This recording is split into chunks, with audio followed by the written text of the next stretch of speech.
la derecha de la vicepresidenta. Me voy, ¿eh?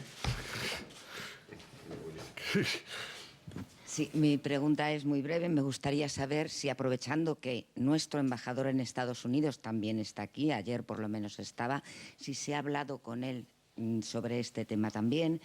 Y también me gustaría saber si, al margen de otras medidas que se puedan adoptar, en relación con el presidente del Gobierno, se han adoptado medidas tan simples como, por ejemplo, cambiar el teléfono móvil a otro más seguro o revisar las comunicaciones de su propio despacho. Gracias.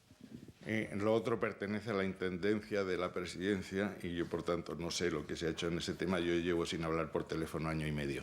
Sí le quiero decir que el embajador de España en Washington, señor Gil Casares, sigue esto puntualmente día a día.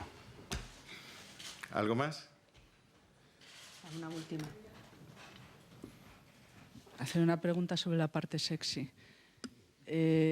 Dice usted que las comunidades autónomas deberán ser informadas, formarán parte de la delegación y podrán instar. ¿Hasta qué punto podrán conformar la opinión del Estado a la hora de firmar un tratado y las condiciones? Gracias. Serán informadas de aquellos tratados que tengan interés para las comunidades autónomas. Podrán instar que se hagan tratados cuando haya los intereses, two-way state, y podrán formar parte de la delegación. Yo creo no anticiparme mucho si le digo que todo el cuadro normativo, incluido la Ley de Acción Exterior, salvo motivos espurios que no acierto a adivinar, saldrán con consenso de las comunidades autónomas. Pues muchísimas gracias a ustedes, vicepresidenta. Ministro de Justicia, suerte.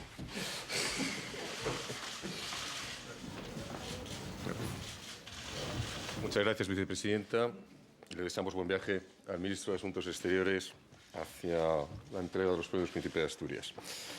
Bien, de una forma esquemática, la documentación, por supuesto, se la repartimos completa, pero aquellos de ustedes que son